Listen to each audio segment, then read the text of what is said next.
नमस्कार, Fairfield institute of management and technology के admission team की तरफ से आप सभी का स्वागत है।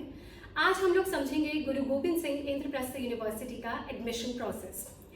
समझने के लिए सबसे पहले समझते हैं एलिजिबिलिटी क्राइटेरिया। हम बात कर रहे हैं एलिजिबिलिटी क्राइटेरिया इन 10 कोर्सेज के BBA, BCA, BCom, BAJMC, B.Ed, BA English, MA English, BLLB, BBLLB और LLM। इन 10 कोर्सेज के एलिजिबिलिटी क्राइटेरिया की बात करते हैं। 12th में आपका 50% आपका मिनिमम आपका स्कोर होना चाहिए। इंग्लिश आपका एक अनिवार्य सब्जेक्ट है। B.Ed में इंग्लिश आपका ये क्राइटेरिया नहीं रहता है। B.Ed में जरूरी नहीं है कि आपके पास 12th में इंग्लिश है। अगर बच्चे को BCA में एडमिशन लेना है उसके लिए आपके पास या तो मैथ्स या तो आपके पास कंप्यूटर साइंस या फिर आपके पास IP या फिर वेबटेक जैसे सब्जेक्ट्स जो हैं इनमें से कोई भी एक सब्जेक्ट आपके पास होना चाहिए। अब हम बात करते हैं रजिस्ट्रेशन और एडमिशन प्रोसेस की। रजिस्ट्रेशन प्रोसेस जो होता है हम सभी को मालूम है कि सबसे पहले IP यूनिवर्सिटी की वेबसाइट पे आपका फॉर्म निकलता है। आप उस फॉर्म को निकलने के बाद आप उसको फिल करते हैं। फिल करने के बाद आपका CET एग्जाम होता है। CET एग्जाम जो कि आपका कॉमन एंट्रेंस टेस्ट एग्जाम है, इसके थ्रू IP यूनिवर्सिटी एडमिशन लेती है। CET के अलावा लॉ में एडमिशन के लिए क्लैट और बाकी कोर्सेज में CUET को भी प्रेफरेंस दी जाती है। लेकिन IP यूनिवर्सिटी है क्योंकि इसलिए हम लोग सबसे पहले CET और क्लैट के थ्रू एडमिशन होते हैं और उसके बाद CUET के लिए इसको ओपन किया जाता है। अब CET का रिजल्ट आने के बाद आपको एक आपको प्रेफरेंस, आपकी जो एक पार्टिसिपेशन फी होती है आप वो सबमिट करते हैं। पार्टिसिपेशन फी के बाद आपकी चॉइस फिलिंग होती है। कौन कौन से कॉलेजेस में आपको एडमिशन लेना है आप उसकी एक लिस्ट बनाते हैं। पार्टिसिपेशन फी के बाद आपका आ गया चॉइस फिलिंग। चॉइस फिलिंग के बाद आपके जो भी कॉलेजेस आपको लेने हैं आपने उसकी एक लिस्ट बना ली। उस लिस्ट को आपने लॉक कर दिया। अब उसके बेसिस पे हमारा अलॉटमेंट का रिजल्ट आता है।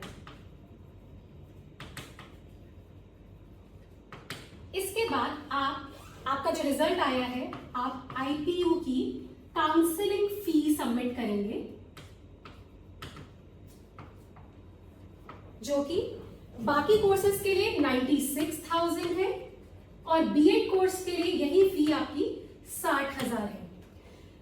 इसको लेने के बाद बच्चा या तो अपनी सीट फ्रीज कराता है या तो फ्लोट कराता है और इसके बाद शुरू होता है हमारा सेकंड काउंसलिंग और थर्ड काउंसलिंग का राउंड। सेम आपका रहता है। सेकंड काउंसलिंग में आप पार्टिसिपेशन फी नहीं देते हैं, आप IP की काउंसलिंग फी नहीं देते हैं।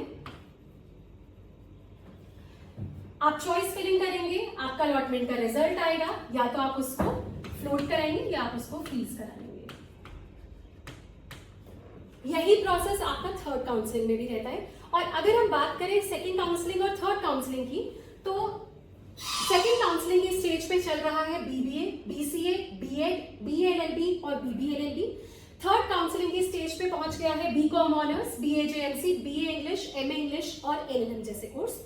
इसके साथ साथ iHub जो Fairfield institute of management and technology है, हम लोगों ने मैनेजमेंट कोटा के थ्रू भी एडमिशन अपने आप ओपन कर दिए हैं। अगर आपको एडमिशन लेना है आप हमारी ऑफिशियल वेबसाइट पे जाकर के एप्लीकेशन फॉर्म फिल कर सकते हैं। और एप्लीकेशन फॉर्म फिल करने के बाद अगर आपको कोई भी क्वेरी है, आपको कोई भी डाउट है, कोई क्लैरिफिकेशन चाहिए, हमारे यहाँ हर हफ्ते 10 से 5 बजे तक हम लोगों का पूरा काउंसलिंग सेशन चलता है। हमारी कोई भी गाइडेंस आपको लेनी है आप हमें कॉलेज में विजिट कर सकते हैं। कई बार हमारे पास क्वेरीज आती है, बच्चे ने 96,000 या फिर 60,000 का अमाउंट फिल नहीं करा है तो अब क्या कर सकते हैं।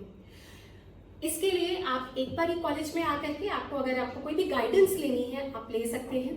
इसके साथ साथ मैं आपको बता दूं, Fairfield institute of management and technology Dwarka sector 21 and Dwarka sector 9 metro station से कॉलेज तक के लिए फ्री बस सुविधा प्राप्त कराता है। और यहाँ से जो बच्चा आफ्टर एडमिशन जो है बच्चा अपना कॉलेज से सेक्टर 9 और सेक्टर 21 जा सकता है। इसके अलावा कोई भी डाउट्स है, कोई भी क्लैरिफिकेशन है, आपको कोई भी गाइडेंस चाहिए, आप Fairfield institute of management and technology में आपका स्वागत है। नमस्कार।